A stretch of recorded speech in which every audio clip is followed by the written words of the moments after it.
నా కళ్ళగట్ట నేను చూసాను.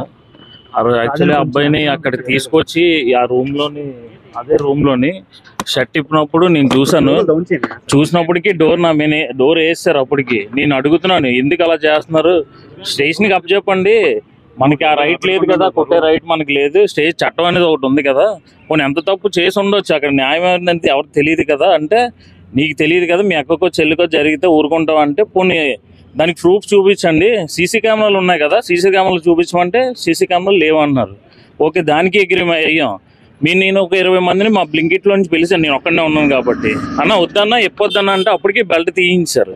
నేను అడిగితే వెనకాతలు పెద్ద వాళ్ళు ఉన్నారు, నువ్వు ఆడితో పాటు వెళ్తావా అని అడిగారు.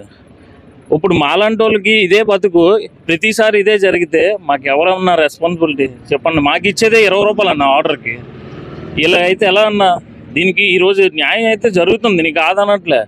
అంత దారుణంగా కొట్టాడంటే ఆఖరికి నేను ఈ డోర్ వేస్తే గేట్ దూకడానికి ట్రై చేసినా నా వెళ్ళలేని పరిస్థితి నాది. నేను ఎంత రిక్వెస్ట్ చేశానంటే వద్దన్నా, కొట్టొద్దన్నా, బతిమాలుతున్నా కూడా అబ్బాయిని కొట్టారు. కర్ర అయితే ఇరిగిపోయింది మొత్తం అంతా.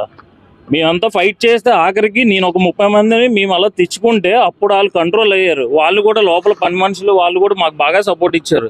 వాళ్ళకి 20 మెంబర్స్ వచ్చారు, మేము ఒక 30 మెంబర్స్ ఉంటే వాళ్ళు మమ్మల్ని చూసి ఇదేదో పెద్ద ఇష్యూ అయినట్టుంది అని చెప్పేసి నేను డైల్ 100 కూడా కొడదామని చెప్పేసి ఆగాను. అప్పటికే వాళ్ళు పేపర్లు ఏవో రాయించుకున్నారు. పేపర్లు రాయించుకుంటే ఓకే వదిలేస్తున్నారు అనుకున్నాం, కానీ మరి అంత ఘోరంగా అబ్బాయి హాస్పిటల్లో జాయిన్ అయ్యే వరకు వస్తుందని అయితే మేము ఊహించలేదన్న. ఇది రిపీటెడ్గా ఇంతకు ముందు ఆల్రెడీ ఒక పని మనిషి కాల్ ఎరగొట్టారు. అతనే మళ్ళీ మొన్న లాస్ట్ టైం కూడా అది ఫ్లిప్కార్ట్ ఆర్డర్ ఇవ్వడానికి వెళ్తే, ఇప్పుడు ఒక పర్సన్కి మీరు ఆర్డర్ పెట్టుకుంటే కాల్ చేస్తామన్నా, కాల్ అవ్వకపోతే కాలింగ్ బెల్ దేనికి ఉంటుంది, రెస్పాన్స్ అవ్వకపోతే కాలింగ్ బెల్ కదా కొడతాము. కాలింగ్ బెల్ 2 సార్లు కొట్టినందుకు కూడా కొట్టుకొని కిందకి తీసుకొస్తే లిఫ్ట్లోని ఇంకెందుకు సార్ లోపలికి వెళ్ళాలి. ఒక ఆర్డర్ 5 నిమిషాలు లేట్ అయితే సర్వీస్ లిఫ్ట్లోనే మేము వెళ్ళాలి సార్. నార్మల్గా ఈ వాళ్ళకి సపరేట్గా ఉంటాయి సార్, ఆ లిఫ్ట్లో వెళ్తే 500 ఫైన్ చార్జ్ చేస్తారు సార్. ఇంకంతకన్నా మీరు అడగాల్సినవి అడగండి సార్. డెలివరీ ఇవ్వడానికి వెళ్తున్నాను మేడం నేను.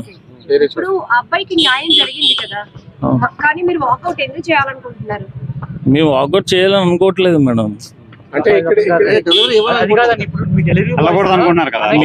అనేక ప్లేసులకు వెళ్తుంటారు కదా, వెళ్తున్న క్రమంలో మీకు ఇలాంటి ఇన్సిడెంట్స్ వస్తుంటే రెస్పాన్సిబిలిటీ ఎవరు తీసుకుంటారు? అదే సార్ మా బాధ, ఎవరు రెస్పాన్స్ అవ్వట్లేదు సార్. మా పైన అధికారులు కూడా ఎవరు కూడా మాకు కాల్ చేసిన టైంకి రెస్పాన్స్ అయ్యే ఇది లేదు సార్. మా బాధ అదే. నైట్ 2, 3, 4 వరకైనా మేము డెలివరీ చేయాలి, మాకు తప్పదు. కానీ ఆ టైంలో ఏదైనా జరిగితే మాకు వచ్చే విధంగా ఉంటే మాకు ఇబ్బంది ఉండదు సార్. 15 ఫోర్ ఇది 18-15 ఎట్టుకుంటారు ఆర్డర్ ఎట్టుకున్న తర్వాత cash on delivery. Customer call చేసాం, రమ్మంతే రాము, మీరు ఎందుకు రారని మా మీద రాంగ్ మాట్లాడుతాను. ఇప్పుడు కస్టమర్ పేమెంట్ చేయను అంత. మళ్ళీ 5th ఫ్లోర్ అండి, oxygen tower. Cash on delivery ఎట్టుకుంటారండి ఫుడ్. మేము కాల్ చేసాం, సార్ పేమెంట్ చేసేయండి సెక్యూరిటీకి ఇచ్చేస్తామంటే, మీరు ఎందుకు రారు, మేము డోర్ డెలివరీ కదా ఎట్టుకున్నాం అన్నారు.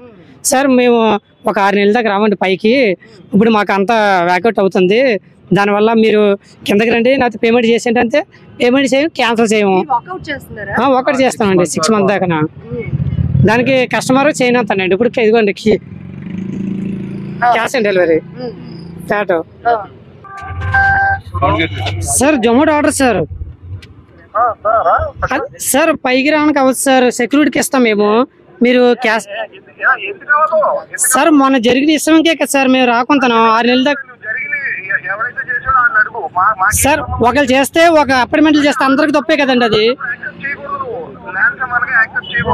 యాక్సెస్ చేయకూడదు. ఇప్పుడు ఎండ వానకాన్ని యాక్సెస్ చేసే కదా తిరుగుతాం.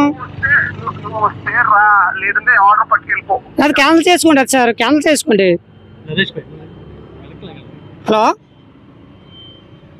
హలో సార్, క్యాన్సిల్ అని చేసుకోండి సార్. ఒక కంపెనీ అండి, ఒక కంపెనీ అయితే రావాలి కదా.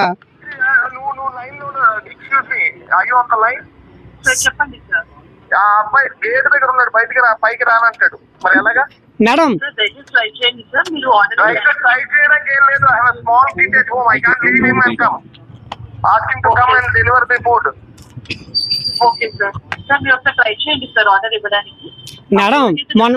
మేడం నేను చెప్పింది ఒకసారి ఆలకిస్తారా? మొన్న 3 days బ్యాక్ ఒక మన జొమాటో స్విగ్గీ అతన్ని కొట్టారండి పైన. దాని వల్ల ఇప్పుడు మేము ఎవరో వెళ్ళలేదు. జొమాటో స్విగ్గీ మొత్తం మన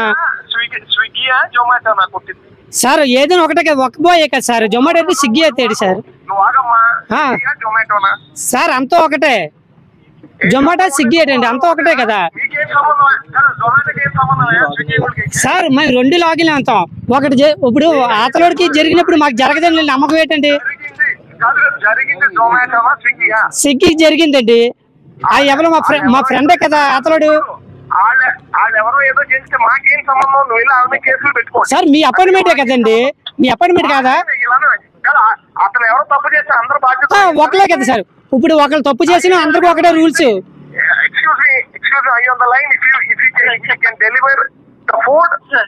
సార్ మేము చెప్పింది సారీ సార్, మీకు పైకైతే రానేమో.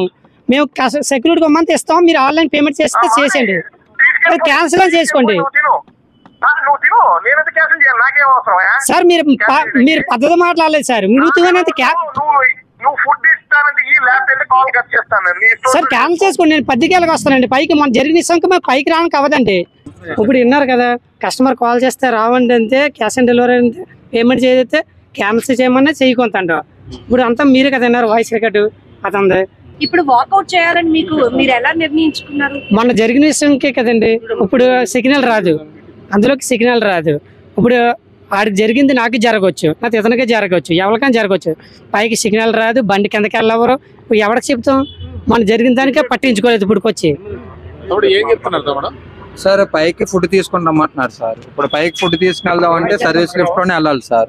ఆ సర్వీస్ లిఫ్ట్ లో వెళ్దామంటే ఆ లిఫ్ట్ ఒక అంతటికి రాదు.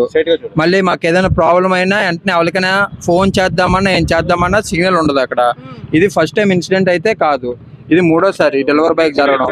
గతంలో 2 సార్లు కూడా జరిగింది ఇన్సిడెంట్. అప్పుడే యాక్షన్ తీసుకుని ఉంటే ఈ పాటికి డెలివరీ బాయ్కి ఇలా జరగకపోదును. ఇలా యాక్షన్ తీసుకోరు, 2వసారి జరగదని అంటారు. మళ్ళీ మేము వెళ్ళినా కూడా మాకు జరిగే సిచ్యువేషన్ ఉన్నాయనే మేము డెలివరీ బాయ్లు అందరం కలిసి ఒక 6 నెలల వరకు వాకౌట్ చేయాలనుకుంటున్నాము.